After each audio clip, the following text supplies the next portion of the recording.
O texto bíblico de hoje é do Evangelho de Lucas, capítulo 12, versículos 49 a 53. Intitula-se Jesus traz fogo e dissensão à terra. Eu vim para lançar fogo sobre a terra, e bem quisera que já estivesse a arder.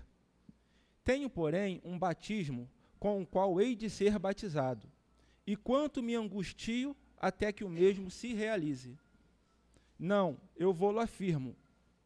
Supondes que vim para dar paz à terra? Não, eu vou-lo afirmo, antes divisão, porque daqui em diante estarão 5 divididos numa casa, 3 contra 2 e 2 contra 3. Estarão divididos pai contra filho, filho contra pai, mãe contra filha, filha contra mãe, sogra contra nora e nogra contra sogra. Essa passagem aqui, ela me fez rememorar uma assertiva do nosso irmão Raul Teixeira, que ele diz o seguinte: toda inscrição é uma simbolização, é um simbolismo do pensamento, e como tal, é fragilizada. O que significa isso? A pessoa tem um pensamento e transcreve isso, representa isso por uma escrita. Essa escrita é um simbolismo. Uma pessoa A desempenha esse papel. Uma pessoa B pega aí essa escrita, que é esse simbolismo, e vai tentar, por meio dela, identificar o pensamento da pessoa A. Ou seja, esse mecanismo é um mecanismo que nem sempre é tão preciso e é de difícil percepção. Allan Kardec ele faz um estudo sobre essa passagem aqui no Evangelho segundo o Espiritismo. Ele traz algumas considerações e, por conseguinte, depois ele traz a dedução dessa passagem de maneira que a gente entenda bem claramente. Ele começa dizendo assim: será mesmo possível que Jesus, a personificação da doçura e da bondade, Jesus, que não cessou de pregar o amor do próximo, haja dito, não vim trazer a paz, mas a espada, vim separar do pai o filho, do esposo a esposa, vim lançar fogo à terra e tenho pressa de que ele se acenda? Não há blasfêmia nem contradição nessas palavras, pois foi mesmo ele quem a pronunciou. E elas dão testemunho da sua alta sabedoria. Apenas um pouco equívoca, a forma não lhe exprime com exatidão o pensamento. Toda ideia nova forçosamente encontra oposição, e nenhuma há que se implante sem luta. Ora, nesses casos, a resistência é sempre proporcional à importância dos resultados previstos, porque quanto maior ela é, tanto mais numerosos são os interesses que fere. Jesus, vindo proclamar uma doutrina que solaparia pela base dos abusos de que viviam os fariseus, os escribas e os sacerdotes do seu tempo, imolaram-no, portanto, certos de que, matando o homem, matariam a ideia. Esta, porém, sobreviveu, porque era verdadeira. Engrandeceu-se, porque correspondia aos desígnios de Deus. E, nascida num pequeno e obscuro burgo da Judéia, foi plantar o seu estandarte na capital mesma do mundo pagão, à face dos seus mais escarniçados inimigos, daqueles que mais porfiavam em combatê-lo, porque subvertia crenças seculares a que eles se apegavam, muito mais por interesse do que por convicção. Aqui eu vou dar um dado histórico, que não consta aqui desse estudo de Kardec, que foi no ano de 325 depois de Cristo, no Concílio de Nicéia, que no reinado do imperador Constantino, foi que o Império Romano resolveu colocar o cristianismo como religião romana. Por questões políticas, eles resolveram fazer isso, adotaram o cristianismo como religião romana. Ou seja, o cristianismo, que a princípio tinha sido perseguido pelos romanos, passou a ser a religião adotada pelos romanos. Isso se deu no ano 325 depois de Cristo, no Concílio de Nicéia. Arrematando esse estudo, Allan Kardec diz assim: quando Jesus declara, não creiais que eu tenha vindo trazer a paz, mas sim a divisão, seu pensamento era este: não creiais que a minha doutrina se estabeleça pacificamente. Ela trará lutas sangrentas, tendo por pretexto o meu nome, porque os homens não me terão compreendido, ou não me terão querido compreender. Os irmãos separados pelas suas respectivas crenças desembainharão a espada, um contra o outro, e a divisão reinará no seio de uma mesma família, cujos membros não partilhem da mesma crença. Vim lançar fogo à terra, para expungi-la dos erros e dos preconceitos. Do mesmo modo que se põe fogo a um campo para destruir nele as ervas mais. E tenho pressa de que o fogo se acenda, para que a depuração seja mais rápida, visto que do conflito sairá triunfante a verdade. A guerra sucederá à paz, ao ódio dos partidos à fraternidade universal, às trevas do fanatismo à luz da fé esclarecida. Então, quando o campo estiver preparado, eu vos enviarei o Consolador, o Espírito de verdade, que virá restabelecer todas as coisas, isto é, que dando a conhecer o sentido verdadeiro das minhas palavras, que os homens mais esclarecidos poderão, enfim, compreender.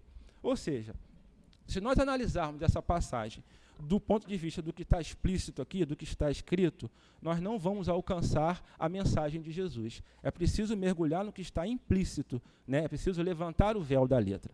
Na verdade, Jesus não poderia jamais desejar nada que fosse ruim. Isso seria de contrário com a natureza dele. Ele quis, na verdade, que aquele período ruim que se decorreria da mensagem dele passasse o mais rápido possível, para que, após, pudesse vir a lume um novo período, uma nova era, onde não mais as pessoas morressem, tivessem suas vidas ceifadas, em função de externarem, né, alguma convicção religiosa, algum ponto de vista religioso que fosse contrário à religião romana, conforme ocorreu no passado, né? E que fique para nós aqui, né, o conselho, para que nós possamos estudar a doutrina espírita com muito carinho, com muito amor, para que nós não venhamos a nos equivocar na questão de estarmos, às vezes, a externar as nossas convicções religiosas para parentes, para os amigos, de maneira equivocada, né? Para que nós não venhamos a incidir nos mesmos erros de nossos irmãos passados, ou quem sabe até reincidir, né? Que muitos de nós que aqui nos encontramos somos os mesmos daqueles do passado, né? Que deturpamos a mensagem de Jesus. Muita paz.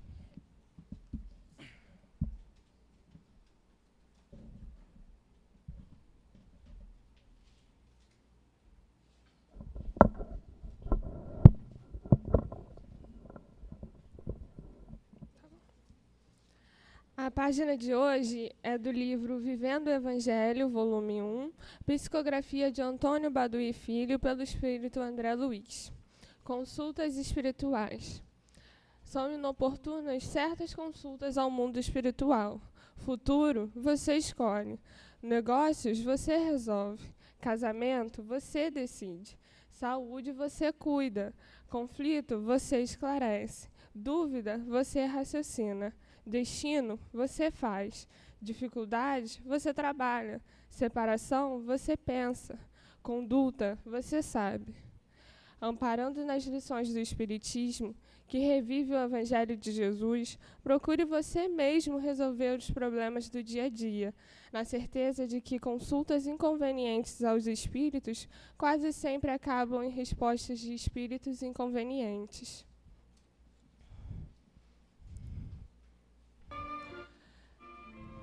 Vamos fechar os olhos, agradecer a Jesus por estarmos mais uma vez aqui reunidos, para podermos aprender, usufruir dessa dádiva que é o Espiritismo. Que possamos, então, levar esses ensinamentos e que o palestrante de hoje possa ser amparado por essas luzes, essas bênçãos, que ele possa passar tudo o que ele precisa. Esteja conosco, Jesus, que assim seja.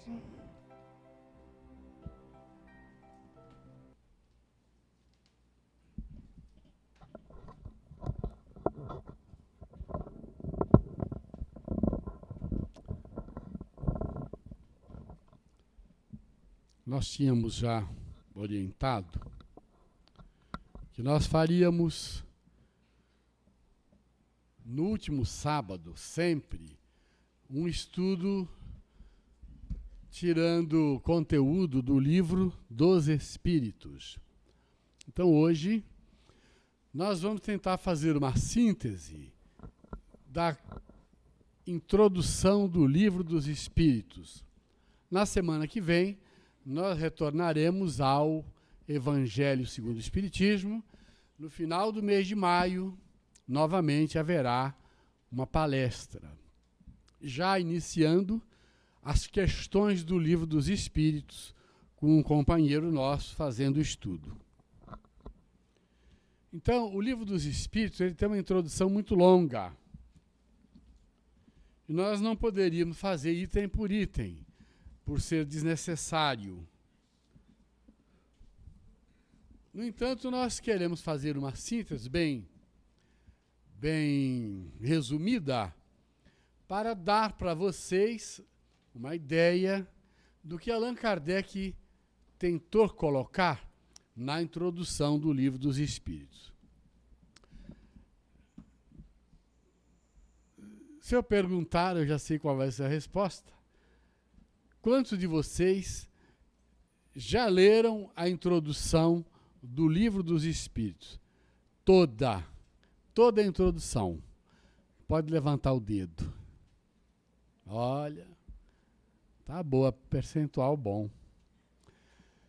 Se vocês não leram, vocês que estão nos grupos de estudos, praticamente já foram obrigados a repassar, porque nosso estudo sistematizado, ele é montado de tal modo que até o 11º capítulo do estudo sistematizado, a gente faz uma revisão não, vamos dizer assim, uma viagem no pensamento de Allan Kardec, quer seja na introdução, na conclusão, nas considerações das outras obras, fazendo um grande apanhado que nós consideramos o verdadeiro estudo que esclarece o que é o Espiritismo. Se você pegar o livro O que é o Espiritismo e ler, é um excelente livro. Mas você só vai entender e fechar realmente a ideia do que Kardec quis colocar, lendo, analisando a introdução e a conclusão do livro dos Espíritos e das outras obras. Dá um conteúdo muito grande. Allan Kardec, ele inicia o livro dos Espíritos, na introdução, tentando nos mostrar que você não pode querer explicar coisas novas com palavras velhas. Não dá. Então ele faz uma colocação mostrando o que é espiritismo, primeiro, o que é espiritualismo e o que é materialismo. O que é materialismo? O materialismo é uma crença na qual o indivíduo aceita, ele tem fé de que não tem nada na vida futura. Olha o contrassenso. Ele acredita que não tem nada na vida futura, que morreu, acabou. Então esse é o materialista. O materialista não é o indivíduo que tem 10 carros bonitos, muitas casas, muitas fazendas. Ele pode ter tudo isso e ser mais espiritualista do que nós. O materialista, ele acredita que acabando a vida física aqui, morreu, acabou. Nada sobrevive além da matéria, entenderam? E espiritualista, mesmo sendo um indivíduo apegado à matéria, pão duro, como a gente fala, que tem um monte de coisa, não dá nada a ninguém, espiritualista é aquele que acredita que depois que a gente morre, há alguma coisa além da vida. Então, todas as religiões são espiritualistas. Qualquer uma. Mesmo aquelas primitivas, onde o indivíduo não tem ideia clara das coisas depois da morte, ele acredita em alguma coisa. Ele acredita porque os espíritos chegam até ele.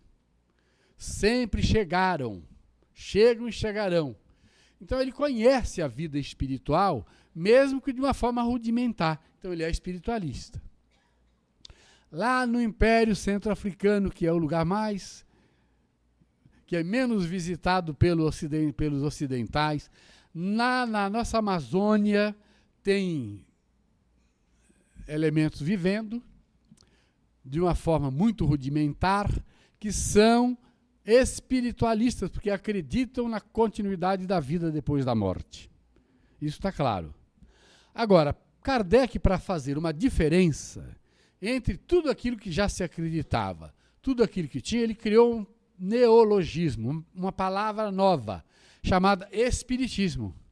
Foi ele que criou essa palavra, para definir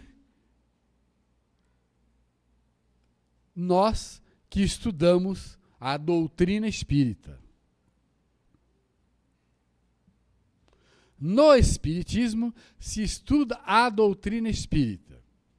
E estudando a doutrina espírita, eu sou espiritualista, genericamente. E sou espiritista especificamente. Então, o Livro dos Espíritos, nas generalidades, ele traz o espiritualismo. Mas na especialidade ele traz o espiritismo, que é espiritualista. Ele não traz o catolicismo, que é espiritualista. Ele não traz o hinduísmo, que é espiritualista. Ele não traz o budismo, que é espiritualista. Ele traz a doutrina espírita. Então, todos os nossos irmãos de outros arraiais religiosos são espiritualistas, mas não são espíritas. E todos nós que estudamos a doutrina espírita somos espiritualistas espíritas ou espiritista. Falei claro? Então nós somos espiritualistas, sim. Nas generalidades. Mas qual é o caminho que nós seguimos? A doutrina espírita ou espiritismo. A palavra doutrina, com a explicação do que tem nela, que é a doutrina dos espíritos ou espírita, ela, desde o momento que Kardec começou a escrever, ele viu que no corpo de ensinamentos dos espíritos tinha um conjunto doutrinário. Então ele chamou de doutrina espírita. No Evangelho de Jesus tem um conjunto de ensinamentos doutrinários. Então é o Evangelho de Jesus ou a doutrina de Jesus. E vale fazer uma consideração. A palavra evangelho é sinônimo de doutrina. Então você, quando fala de evangelho, está falando de doutrina. Quando você está falando da doutrina de Jesus, você está falando o evangelho de Jesus. Porque é uma palavra grega. Evangelho é uma palavra grega, que quer dizer doutrina. Jesus não usava a palavra doutrina porque ela é uma palavra da língua portuguesa. Ele falava o meu evangelho. Se ele estivesse aqui no Brasil falando, ele ia dizer a minha doutrina. É a mesma coisa.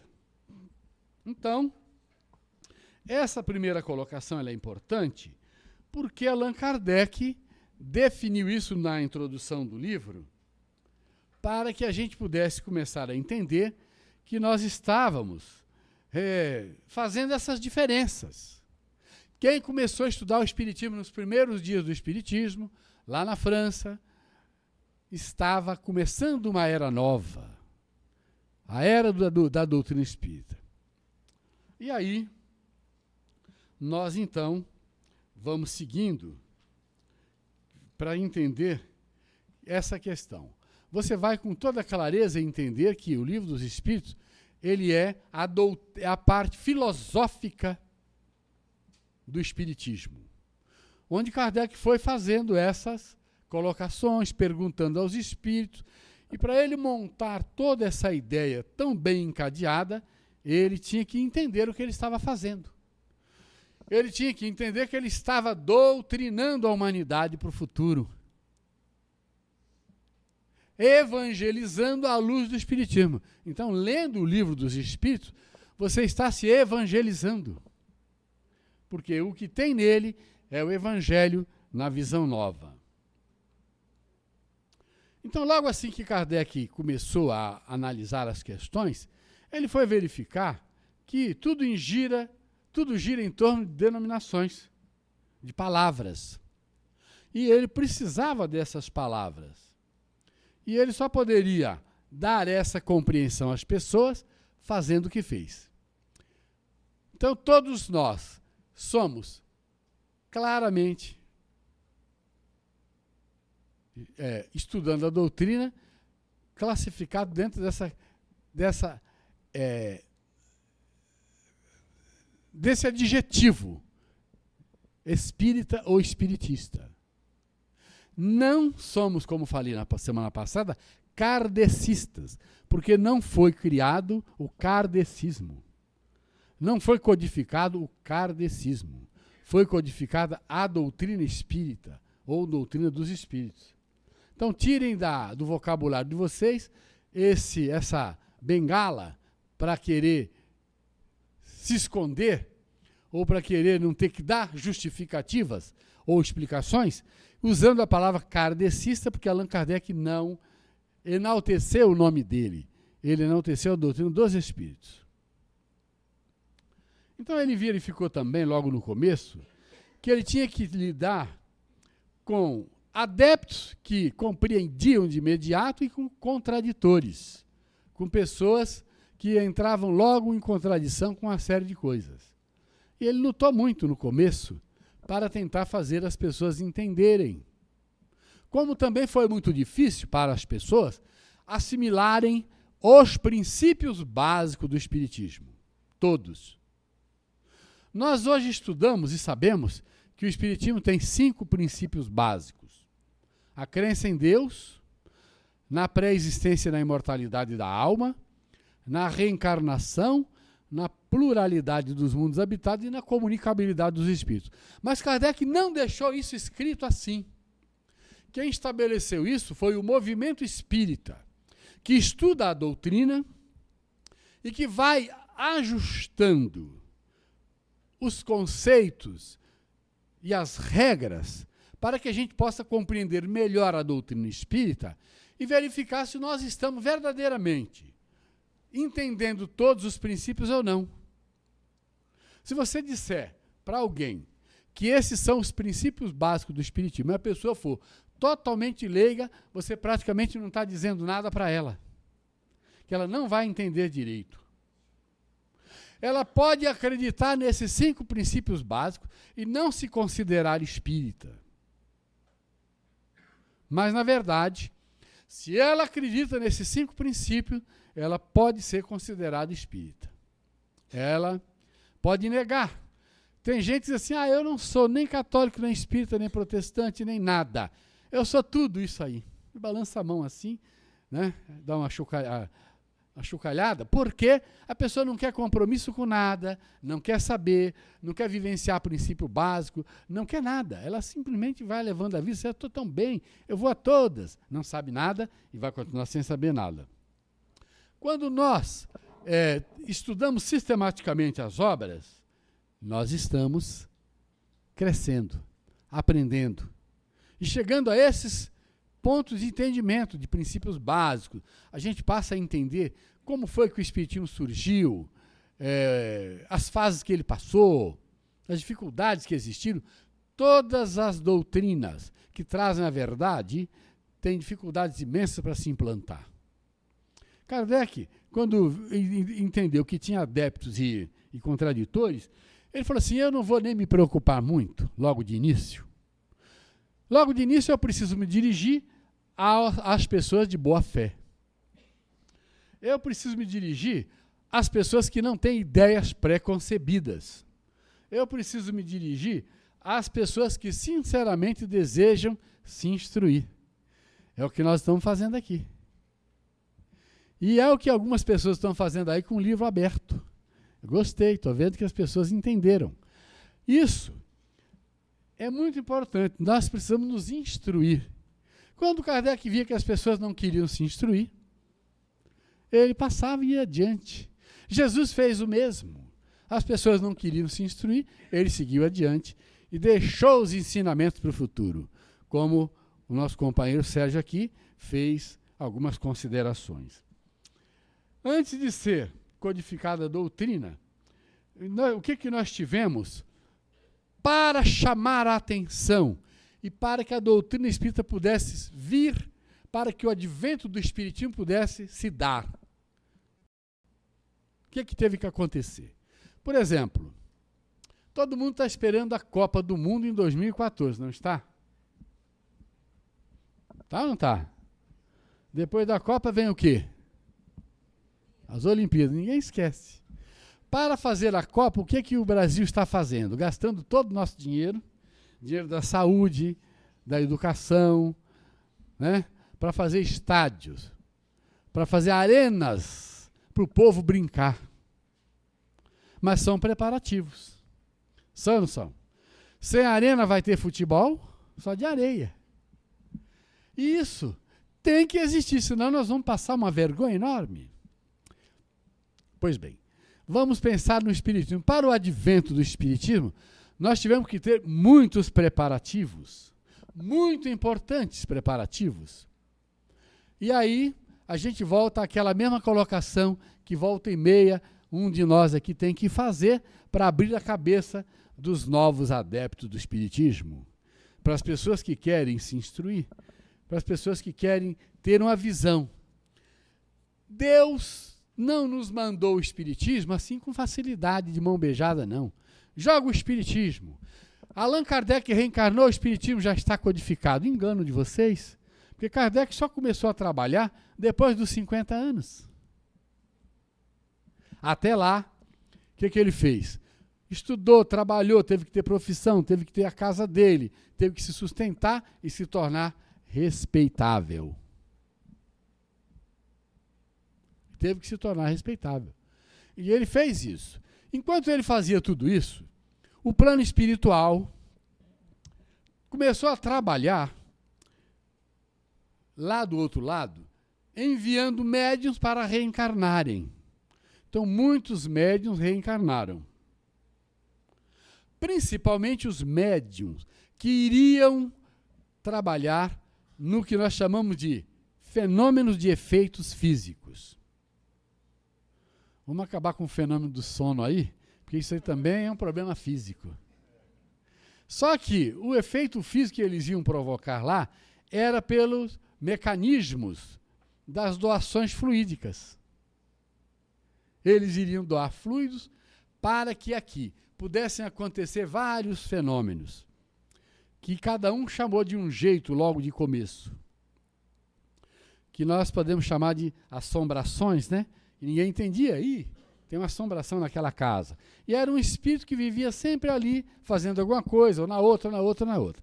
Então, a primeira coisa que aconteceu foi o fenômeno da movimentação de objetos dentro de casa, fora de casa, nos lugares por onde as pessoas andavam. Esses fenômenos foram simples, mas foram contínuos. Fenômenos que assustavam, que causavam medo, que causavam preocupação. E onde existia pessoa altamente comprometida, que era chamada obsidiada, e o obsessor estava perto e tinha condições de atuar sobre a mediunidade do próprio indivíduo obsidiado, ele usava todos os recursos ali para fazer todos aqueles fenômenos que ele queria fazer. Então, as manifestações que o plano espiritual tentou realizar, onde tinha gente que pudesse observar. Então, tem o fenômeno das mesas girantes. Já ouviram falar? Já. Tem o fenômeno das mesas dançantes, que é mais complicado ainda. Então, os espíritos usavam os fluidos das pessoas para fazerem os móveis da casa mexer. E depois que aquilo chamou atenção, eles passaram, então, a mexer mais com as mesas. Por quê? Porque as mesas estavam sempre no centro da sala e as pessoas se reuniam em volta da mesa. Então, se tivesse que mexer com alguma coisa, ia mexer com a mesa. Porque aí você estava no canto, outro no outro, outro mexia a mesa. Quem foi? Ô fulano, para com isso. Não, mas não fui eu não. Aí as pessoas se afastavam, a mesa subia assim mesmo. Então o plano espiritual fez essas coisas simples, que aparentemente não são valorosas, mas aí eles faziam o quê? Despertavam. Foram fazendo, e eles então tornaram aquele fato vulgar, comum, no mecanismo para chamar a atenção de quem tinha olhos de ver, de quem tinha a responsabilidade de pegar aquele fenômeno, analisá-lo, desdobrá-lo e ver que por trás do fenômeno tinha o quê? Seres inteligentes provocando aquilo. E não adiantava ser um médium forte, gordo ou musculoso. Podia ser uma pessoa magrinha que oferecia esses fluidos. Então eu estava perto da mesa, um monte de gente magrinha, aí aquela mesa pesadona subia. Então não tinha como. Você tinha que analisar, se tem um monte de gente magrinha aqui, que ninguém tem força física, de onde vem essa força fluídica? É invisível, é do plano espiritual. Então Kardec foi explicando isso.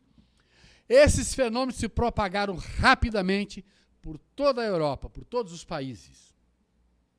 E lá nos Estados Unidos, em 1848, teve um fenômeno que marca o início oficial desses fenômenos, que foi em Hydesville.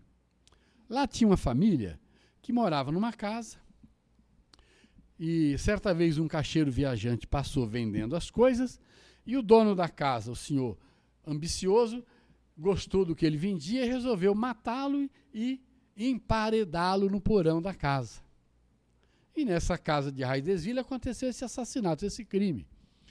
Então, quando morava nesta casa uma certa família que tinha 2 jovens, que eram médiums, o espírito, com a ajuda do plano espiritual, começou a fazer barulho, chamada batidas, tipologia, nas paredes da casa. Olha como você vê, foi lá nos Estados Unidos. Por que não foi logo na França? Porque eles precisavam de atuar onde as pessoas davam importância aos fatos, onde as pessoas pudessem parar para analisar os fatos. E aconteceu assim. Começou lá, sempre existiu, em todas as épocas da humanidade. Mas lá começou de uma forma tão marcante que foi um caso de polícia. Teve que padre benzia, mas não adiantava nada, até que um dia houve o quê? Um intercâmbio, uma conversa dos vivos com os mortos. Como já acontecia, o plano espiritual então disse assim, então nós vamos abrir isso, vamos fazer acontecer em toda a Terra. E aí se propagou rapidamente na Europa, porque os médiuns já existiam e os espíritos já estavam prontos para começar os fenômenos. Aí aconteceu o quê? Com esses fenômenos, logo apareceram as pessoas que apresentavam logo o lado da incredulidade. Eu não acredito nisso. Mas como as experiências continuavam, mesmo aqueles que não acreditavam tiveram que analisar os fatos. Analisados os fatos e verificado que existiam as inteligências atuando para chamar a atenção do plano físico, daí então o plano espiritual foi mudando a técnica. Primeiro era a tipologia, 2 batidas, uma batida sim, 2 batidas não. Depois foram as letras em cima da mesa, com o copo, aquela brincadeira do copo. E depois a cestinha de bico, aliás, antes a cestinha de bico, onde eles amarravam na cestinha de vime um lápis, o médium colocava o dedo na cestinha e a cestinha andava e escrevia. Depois disseram assim, não precisa da cestinha, outros mecanismos podem ser usados, até que alguém pegou o lápis. Se eu boto a mão aqui e o lápis que está amarrado, escreve, pegando direto na mão, o espírito usa a minha mão. Aí sim, eles começaram a entender o fenômeno mediúnico como ele se dava. Cresceu, evoluiu, até chegar à psicofonia, o espírito falar pela boca.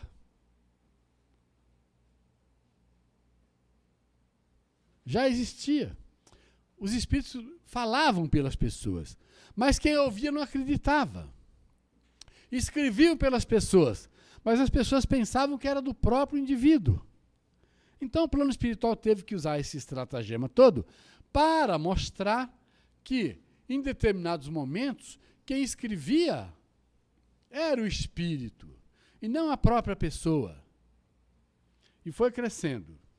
Essa propagação foi importante e eles não ficaram restritos, eles se ampliaram ao ponto de pessoas receberem mensagens em todas as cidades espalhadas pelo mundo. Kardec, então, ele foi verificar que o fenômeno revelou a doutrina. Os espíritos iniciaram tudo isso para revelar a doutrina. E não foi um pesquisador que foi tentar descobrir a doutrina. Se eu sou pesquisador, eu posso tentar descobrir alguma coisa, misturando. Vou misturar trigo com óleo, com ovo e vou fazer um bolo. Né? Eu vou pegar um metal aí e vou começar a desdobrar esse metal, chegar até o átomo e os elementos menores ainda e vou descobrir alguma coisa. Mas eu tomo a iniciativa. Já com o espiritismo foi o contrário. O plano espiritual começou a tomar a iniciativa de lá para cá e revelou a existência dos espíritos que chegaram dizendo: nós somos os espíritos ou gênios. Eles que se revelaram. Daí, a questão está ficar mais fácil para Allan Kardec colocar a doutrina. Então, Kardec diz assim: pode-se constatar que os movimentos dos objetos eram uma intervenção de uma causa inteligente aqui no plano físico. Surgiu um campo totalmente novo de observação. Ergueu-se o véu de muitos mistérios. Acabaram os medos, as crendices. As primeiras foram as manifestações, as primeiras que chamaram bastante atenção e deram condição de surgir o espiritismo foram as manifestações de efeitos físicos. Depois vieram as manifestações inteligentes. Então o que Kardec fez? Ele escreveu de modo que, mostrando às pessoas esse encadeamento, as pessoas então passaram a estudar e se tornaram adeptos da doutrina, superando então os preconceitos e etc. Daí, então, ficando tudo mais fácil, mais completo aquele conjunto de ensinamentos, nós passamos a ter, então, a doutrina espírita. Quando você chega no item 6 da introdução do Livro dos Espíritos, você tem aí, praticamente, a síntese do Espiritismo. Se vocês abrirem o Livro dos Espíritos, na introdução, item 6, vocês vão verificar que tudo que está escrito ali vem entre aspas. Kardec pegou todo aquele material e transformou o item 6 na síntese da doutrina. Nós temos esse material, inclusive, todo digitado, formando um livreto, que se a pessoa pegar e for para algum lugar, e chegar em algum lugar, alguém fizer qualquer pergunta sobre a doutrina espírita, você com o item 6 no bolso, você faz um debate com conteúdo profundo com qualquer pessoa de qualquer religião. Ele começa dizendo assim: Deus é eterno, imutável, imaterial, único, onipotente, soberanamente justo e bom. Criou o universo, que abrange todos os seres animados e inanimados, materiais e imateriais. Os seres materiais constituem o mundo visível, ou corpóreo. E os seres imateriais, o mundo invisível ou espírita, isto é, os espíritos. O mundo espírita é o mundo normal, primitivo, eterno, preexistente e sobrevivência a tudo. O mundo corporal é secundário. Poderia deixar de existir ou não ter jamais existido. Olha só.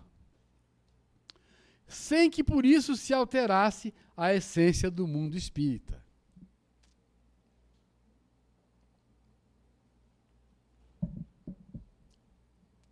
Aqui onde nós estamos é o mundo material. É o mundo onde nós temos as coisas mais materiais possíveis e imaginárias.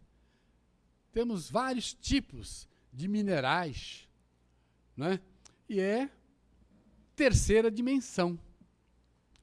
Aqui os espíritos disseram que se Deus nunca tivesse criado nada material como é este aqui, não alteraria nada no universo, porque no mundo extracorporal existe outro tipo de matéria que eles chamam de quintessenciada, onde a vida é plena.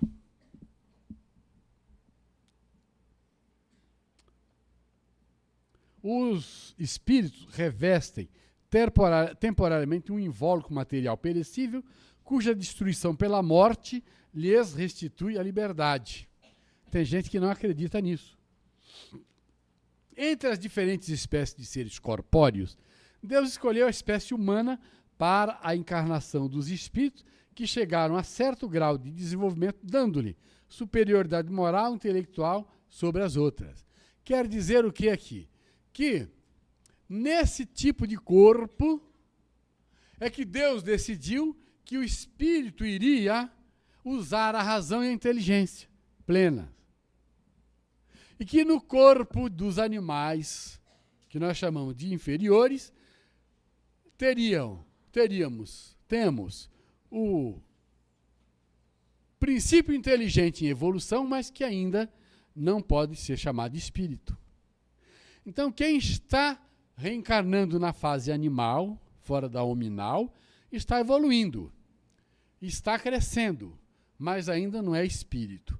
Para ser espírito, para chegar-se a usar a inteligência plena, como nós usamos, a forma que Deus escolheu foi essa. Então teria que se aperfeiçoar, até chegar aí, essa forma, para poder então dizer, agora eu não sou mais do animal simplesmente. Eu sou assim, do reino animal também, mas hominal. Hominal, a diferença do hominal para o animal simples é que nós temos o pensamento contínuo, usamos a razão, usamos a inteligência, pensamos, temos esse pensamento contínuo. Então, quem ainda não tem o pensamento contínuo, porque não chegou ao grau de evolução, não pode estar encarnado no corpo como o nosso. Tem que passar pela fase até fechar o círculo, até chegar naquele ponto. Agora é espírito. Até aqui, é princípio espiritual, fechou o ciclo evolutivo para ser espírito, aí a epífise não fica piscando mais, ela fica acesa direto. Isso é muito importante saber. Nós temos a epífise, sim. Os animais têm? Tem. Os lacertídeos já têm.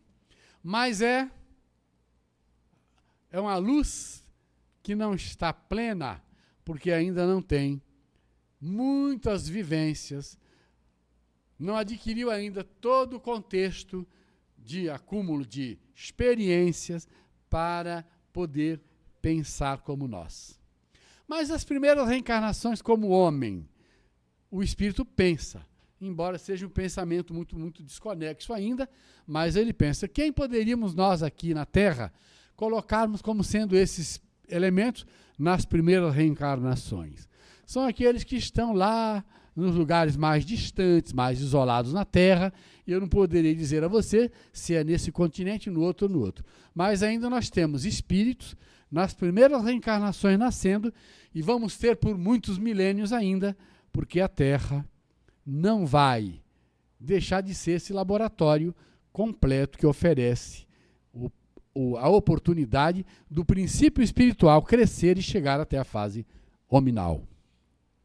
Então Kardec coloca isso aqui no item 6, que eu não vou ler todo, mas ele fala, praticamente ele faz uma síntese da doutrina espírita, eu recomendo a vocês que leiam em casa com muito carinho e guardem sempre essa ideia. Se você tem o livro dos Espíritos na mão e precisa falar com alguém, o item 6 te dará todo o conteúdo. Kardec continuou observando o comportamento dos homens que entravam em contato com o fenômeno e já com a doutrina espírita, e verificou o seguinte, que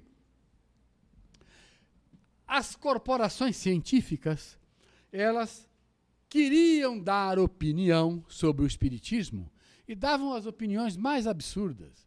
Ele então falou assim, com toda a autoridade que ele tinha: eu respeito os cientistas, os sábios, mas quero dizer que as corporações científicas, os sábios, que não estudam a doutrina espírita, eles não têm o direito de falar da doutrina espírita. Portanto, primeiro estudem-na. E deu a regra. Ele mandou que as pessoas estudassem com circunspecção, com carinho. E deu aquelas regras que nós sempre estudamos no ESD, que é a regularidade, a assiduidade, a continuidade, a perseverança, mas também o recolhimento necessário para poder refletir sobre o que leu. Não ler quantidade, mas ler e dar qualidade à leitura para poder entender. Então ele chamou a atenção dos sábios dizendo: eu respeito vocês, eu também sou um acadêmico, mas vocês não têm capacidade de falar de doutrina porque não estudaram ainda. Estudem primeiro. E eles então, os cientistas, que respeitavam muito Hipólito e Leon Denis Arrivat, eles procuraram ver essas condições especiais que o estudante da doutrina deve considerar para poder entender. Ele disse o seguinte, que o espiritismo, ele é o resultado de uma convicção pessoal. Olha bem, o espiritismo é o resultado de uma convicção pessoal. E que os sábios, como indivíduos, podem adquirir esse conhecimento e ter essa convicção pessoal. Mas muitas pessoas que não estão nesse nível acadêmico, eles conseguem chegar a essa convicção pessoal muito mais depressa do que muitos sábios, cheios de preconceitos, cheios de ideias. Só é preciso estudar muito. E ele, para ajudar os sábios, para ajudar as pessoas, ele disse o seguinte: o espiritismo, para começar, ele está todo na existência da alma e no seu estado depois da morte. O espiritismo está todo na existência da alma, no estudo da existência da alma, na pesquisa sobre a existência da alma e no estado dessa alma depois que ele desencarna. Olha o espiritualismo ali. O materialista, quando ele começa a estudar isso e vê que tudo está ligado à questão da existência e da continuidade depois da morte, ele, se tiver juízo, em 2 segundos ele deixa de ser materialista e passa a ser espiritualista. É muito interessante. Quando o espiritismo crescer e os livros chegarem às mãos das pessoas, muitos sábios se renderão. Muitos homens eminentes que erraram e erram até hoje, fazendo juízo das coisas sem estudar, vão mudar de opinião. Portanto, tanto no campo da filosofia, quanto da ciência, quanto da religião, ninguém tem o direito de falar se não estudou. Ninguém tem o direito de dar opinião sem ter vivenciado alguma coisa. Ninguém pode abrir a boca para falar. E vocês prestem atenção. Eu conto sempre a história de um colega meu do hospital que nunca tinha lido o livro espírita. Tinha uma vida desajustada, moralmente. Acreditava que ele era o máximo, porque tudo aquilo que ele fazia, que eram coisas imorais, eram permitidas. Ele se dava o direito de agir como ele quisesse. E não era totalmente materialista. Um dia eu comecei a conversar com ele, falei assim: você precisa estudar. Na semana seguinte eu levei todas as obras de Kardec e todas de André Luiz. Daí um mês ele queria ser mais do que eu já nas palestras, falando com as pessoas. Porque é isso, porque é aquilo, porque André Luiz falou. Ele deixou de ter as ideias que ele tinha, em pouco tempo mudou. Não mudou de comportamento, porque demorou muito a mudar. Mas as ideias que ele tinha sobre as questões espirituais, ele passou a analisar e já passou a dizer o que era reencarnação e ficou animado. Queria conversar com todo mundo sobre as questões que ele estava ali encontrando. O fato da pessoa começar a ler a doutrina espírita não quer dizer que ela se transforme de imediato, não, viu, pessoal? Não, não. Todos nós estamos numa luta tentando modificar nosso comportamento a cada dia. E nós que somos já mais experientes, verificamos como nós temos ainda tantas tendências. Quantas coisas nós cometemos, quantos erros nós cometemos no dia a dia, já mesmo tendo o conhecimento que temos. Então, não é de se admirar que uma pessoa, que um sábio, por mais inteligente que ele seja, entrando em contato com o conteúdo da doutrina, que ele continue ainda sendo como ele é. Mas a doutrina força a pessoa a mudar. Ele vai mudar mais adiante, mas vai ter que lutar muito. O estudo do Espiritismo lançou o homem, e lança, e continuar lançando, de súbito, desde que a pessoa queira prestar atenção, há uma ordem de coisa muito nova, muito ampla, muito nova. Às vezes a pessoa está com a mente embotada. Ela está, como eu costumo dizer, obnubilada. Então, ela precisa tirar aquela nuvem pesada do campo mental para poder começar a entender as coisas.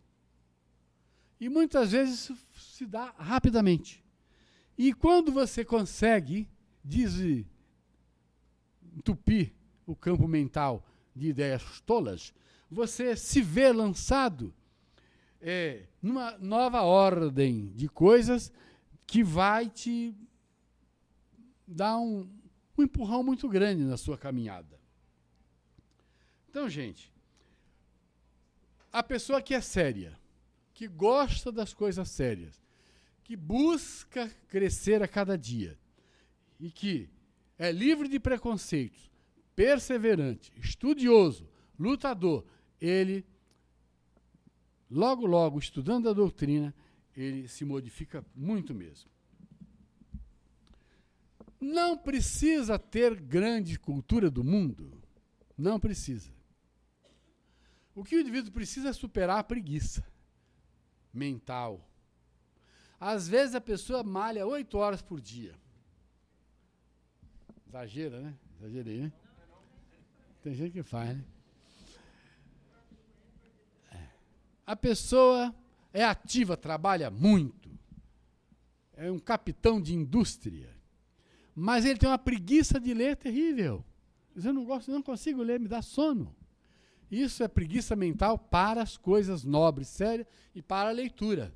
Existia um político aqui no Rio de Janeiro que um dia, por eu estar em contato muito estreito com um deputado, eu falei assim, você bem podia... A esposa do deputado era frequentadora de um centro espírita. Eu falei, você poderia me ajudar. Eu tenho um desejo muito grande de mandar o livro dos espíritos para o tal político. Você leva para mim? Ele falou, levo. Só tem um aviso, ele não gosta de ler. É um homem que não lê. Isso não é bom. Não é verdade? Não é bom. Porque ler é importante, você tem que sempre estar se atualizando. Nem jornal, não sei. Mas livro, não sei. Aí eu falei, leva o livro. E escrevi uma dedicatória ao fulano de tal, com muito apreço, etc e tal. Ele levou. Mais adiante, esse deputado, coitado, ficou tão sujo na mídia, que eu falei assim, bom, tal, né? Essa turma não tem jeito. Então eu falei, será que ele entregou? Se entregou, será que o sujeito leu? E ele, mesmo tendo a esposa frequentando o centro espírita, como é que tem esse comportamento tão errado? Então a mudança, se ele chegou a ir ao centro espírita, foi pedir voto. O que, aliás, nós não admitimos aqui. Algumas pessoas não entendiam naquela época o problema da linguagem dos espíritos. Kardec se esmerou em explicar que a morte não dá a nenhum de nós mais sabedoria, a asa de anjo. Nós ficamos emancipados do corpo, emancipados no processo de emancipação da alma, que é a saída do corpo, nós passamos a ter capacidade maior de entender as coisas. Um raciocínio mais amplo, porque não tem a matéria para obstruir o raciocínio. Mas isso para as pessoas que estão buscando a verdade. Para isso. Então, o que acontece? O espírito, você quando desencarna, você continua sendo você. Então, Kardec fez um apanhado enorme sobre essas questões e mostrou que a linguagem do espírito, logo depois que ele desencarna, é mais ou menos a mesma. Que os gostos são mais ou menos os mesmos, os pendores os mesmos, os vícios continuam os mesmos. Então, se um espírito se comunicar, ele pode se comunicar dizendo as mesmas coisas que ele gostava. Aí você vai, mas ele já morreu? Como é que pode? O fulano era um homem tão bom e está falando essas coisas? Então, Kardec mostra que nós, se começarmos a perguntar muito aos espíritos as coisas que nós queremos saber, nós podemos ser enganados, porque um espírito pode usar o nome do outro. Pode falar a mesma língua. E, se quiser nos enganar, pode nos enganar. Mas que o espírito pode usar o nome do outro para nos instruir, com a autorização do outro. Então, as questões das comunicações, que muitas pessoas não entendiam, e que deu a Kardec, criou para Kardec a necessidade dele escrever tudo isso que ele escreveu aqui, foi justamente porque as pessoas, elas chegavam com os questionamentos mais absurdos, às vezes, dizendo assim, não, eu não acredito que o fulano de tal venha tratar de coisas tão simples, até da própria família. Por que não? É um direito nosso nos comunicarmos com os espíritos e um direito deles se comunicarem conosco. O que nós não podemos é acreditar em todos os espíritos, é aceitar que uma comunicação seja verdadeira só porque o espírito diz que é fulano. Então ele acabou com todas as ingresias, as encrencas, que os opositores do espiritismo colocavam, mostrando que é possível que um espírito, que aqui parecia ser tão simplesinho, que ele tenha conhecimento do passado. E um que parecia muito sábio não ter conhecimento nenhum. Que um que parecia sério se apresente leviano. Tudo isso é possível. Ele foi alinhavando tudo isso, mostrando que o que nós devemos é ter cuidado de não vivermos perguntando aos espíritos que não devemos. Perguntando coisas que não é da alçada deles. Que nós, para entendermos as coisas, nós devemos estudar e analisar os fatos do dia a dia e aprendermos a interpretar. E aprendermos a também interpretar a nossa vida. O que nós somos, o que estamos fazendo aqui, sem viver só na dependência de perguntar aos espíritos o que é isso, o que é aquilo. Os espíritos não têm conhecimentos iguais. Ele fez questão de deixar isso muito claro. Nós estamos aqui dentro, ninguém aqui tem o conhecimento igual. E os espíritos que nós não vemos, que estão aqui dentro, não têm conhecimento igual. Qualquer espírito pode se comunicar, mas nem todos eles são sábios. Têm condições de orientar. E muitos deles orientam errado, porque querem brincar com a pessoa que levianamente vive fazendo perguntas aqui e ali. Contou-me Newton Boechat, que conviveu muito com Chico Xavier, foi amigo mesmo lá, viveu lá em Pedro Leopoldo, naquela região, que ele percebia uma diferença muito grande. Ele era médium vidente, mas vidente mesmo, não era evidente não.